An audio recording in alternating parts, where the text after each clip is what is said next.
Hi friends, welcome back to Tanvi daily dish YouTube channel. ನಾವಿವತ್ತು kebab ಮಾಡೋಣ. ಕಬಾಬ್ ಮಾಡಲಿಕ್ಕೆ chicken, ಕಬಾಬ್ powder, ಶುಂಠಿ ಬೆಳ್ಳುಳ್ಳಿ paste, food colour, vinegar, soya sauce, chilli powder, ಉಪ್ಪು, cornflour ಇಷ್ಟು ಐಟಮ್ಸ್ ಇದ್ದರೆ ಕಬಾಬ್ ಆಗುತ್ತೆ. ಈಗ ಒಂದು ಪಾತ್ರೆ ತೊಗೊಂಡು ಆವಾಗಲೇ ತೊಳೆದಿಟ್ಕೊಂಡಿರೋ ಅಂಥ ಚಿಕನ್ನ ಅದಕ್ಕೆ ಹಾಕೋಣ.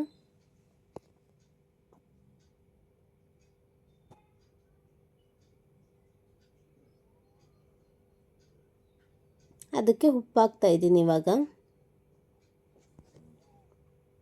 ಖಾರದ ಪುಡಿ,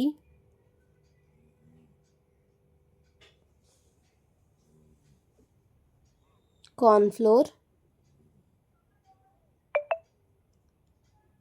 ಕಬಾಬ್ ಪೌಡರ್,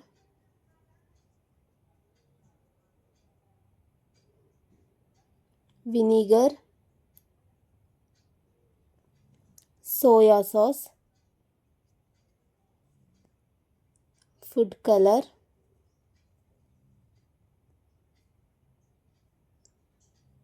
ಶುಂಠಿ ಬೆಳ್ಳುಳ್ಳಿ ಪೇಸ್ಟ್ ಇಷ್ಟನ್ನು ಹಾಕಿ ಚೆನ್ನಾಗಿ ಮಿಕ್ಸ್ ಮಾಡ್ಕೊಳ್ಳೋಣ. ಅದನ್ನು ಪ್ರತಿಯೊಂದು ಪೀಸ್ಗೂ ಆ ಮಸಾಲೆ ಹತ್ತಿರಬೇಕು, ಅಷ್ಟು ಚೆನ್ನಾಗಿ ಮಿಕ್ಸ್ ಮಾಡಬೇಕು. ಸೋಯಾ ಸಾಸ್ ಮತ್ತು ವಿನೆಗರ್ ಇಲ್ಲ ಅನ್ನೋರು ವಿನೆಗರ್ ಬದಲಿಗೆ ನಿಂಬೆಹಣ್ಣು ಹಾಕ್ಕೊಳ್ಳಿ. ಸೋಯಾ ಸಾಸ್ ಇಲ್ಲ ಅಂದರೂ ನಡೆಯುತ್ತೆ, ಸೇಮ್ ಟೇಸ್ಟೇ ಬರುತ್ತೆ. ಟೇಸ್ಟಲ್ಲಿ ಏನೂ ವ್ಯತ್ಯಾಸ ಆಗಲ್ಲ, ಹಾಕದೇ ಇದ್ದರೂ ನಡೆಯುತ್ತೆ. ನೋಡಿ, ಪೂರ್ತಿಯಾಗಿ ಕಲಿಸ್ಬೇಕು. ಕಲಿಸಿದ್ಮೇಲೆ ಈ ರೀತಿ ಕಾಣುತ್ತೆ. ಇದನ್ನು ಒಂದು 20 ಮಿನಿಟ್ಸ್ ಫ್ರಿಜ್ಜಲ್ಲಿ ಇಡೋಣ. ಇಲ್ಲ ಫ್ರಿಜ್ ಇಲ್ಲ ಅನ್ನೋರು ಹಾಗೆ ಕೂಡ ಎತ್ತಿಡ್ಬೋದು. ನೋಡಿ, ಫ್ರಿಜ್ಜಲ್ಲಿ ಇಟ್ಮೇಲೆ ಇವಾಗ ತಂದಿದ್ದೀನಿ. ಇದನ್ನು ಫ್ರೈ ಮಾಡಬೇಕು. ಒಂದು ಬಾಣಲಿ ತೊಗೊಂಡು ಗ್ಯಾಸ್ ಮೇಲೆ ಇಟ್ಟು ಬಾಣಲಿ ಬಿಸಿ ಆಗೋ ತನಕ ವೆಯ್ಟ್ ಮಾಡಿ ಅದಕ್ಕೆ ಎಣ್ಣೆ ಹಾಕ್ಕೊಳ್ಳೋಣ. ಅದು ಕರಿಲಿಕ್ಕೆ ಎಷ್ಟು ಎಣ್ಣೆ ಬೇಕೋ ಅಷ್ಟು ಎಣ್ಣೆ ಹಾಕ್ಕೊಳ್ಳೋಣ.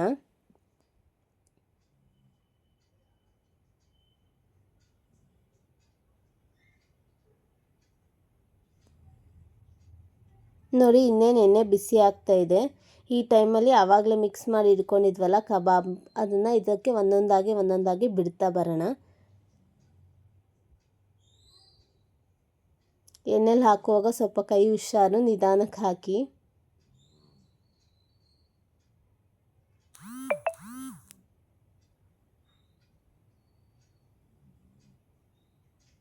ಇದನ್ನು ಎರಡು ಸೈಡ್ ಕೂಡ ಚೆನ್ನಾಗಿ ಬೇಯಿಸ್ಕೊಳ್ಳೋಣ. ಔಟ್ಸೈಡ್ ಹೊರಗಡೆ ಹೇಗೆ ಸಿಗುತ್ತೆ ನೋಡಿ, ಕಬಾಬ್ ಸೇಮ್ ಟೇಸ್ಟ್ ಇರುತ್ತೆ. ಟೇಸ್ಟಲ್ಲಿ ಏನೂ ವ್ಯತ್ಯಾಸ ಆಗಲ್ಲ.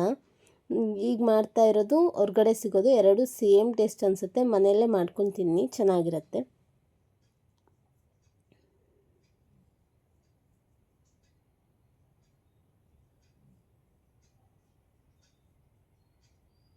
ನೋಡಿ, ಈಗ ಇದನ್ನ ಫ್ಲಿಪ್ ಮಾಡ್ತಾ ಇದ್ದೀನಿ, ಉಲ್ಟಾ ತಿರುಗಿಸ್ತಾ ಇದ್ದೀನಿ, ಇನ್ನೊಂದು ಸೈಡ್ ಕೂಡ ಬೇಯಲಿ ಅಂತ ಹೇಳಿ.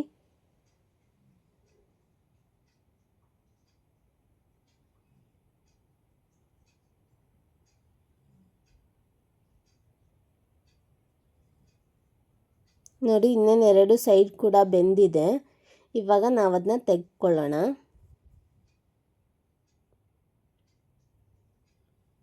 ನೋಡಿ, ತೆಗಿತಾ ಇದ್ದೀನಿ.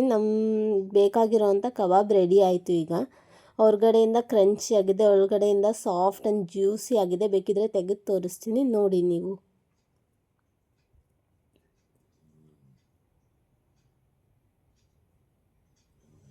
ನೋಡಿ, ಒಳಗಡೆ ಎಷ್ಟು ಸಾಫ್ಟಾಗಿ ಬಂದಿದೆ. ನೀವು ಒಂದು ಸಲ ಟ್ರೈ ಮಾಡಿ ನೋಡಿ, ಹೇಗಿದೆ ಅಂತ ಕಮೆಂಟ್ ಮಾಡಿ. ಹಾಗೆ ನಮ್ಮ ಚಾನಲ್ಗೆ ಯಾರಿನ್ನೂ ಸಬ್ಸ್ಕ್ರೈಬ್ ಆಗಿಲ್ಲ, ಎಲ್ಲರೂ ಸಬ್ಸ್ಕ್ರೈಬ್ ಆಗಿ. ಹಿಂಗೆ ಒಳ್ಳೆ ರೆಸಿಪೀಸ್ ಹಾಕ್ತಾ ಇರ್ತೀನಿ.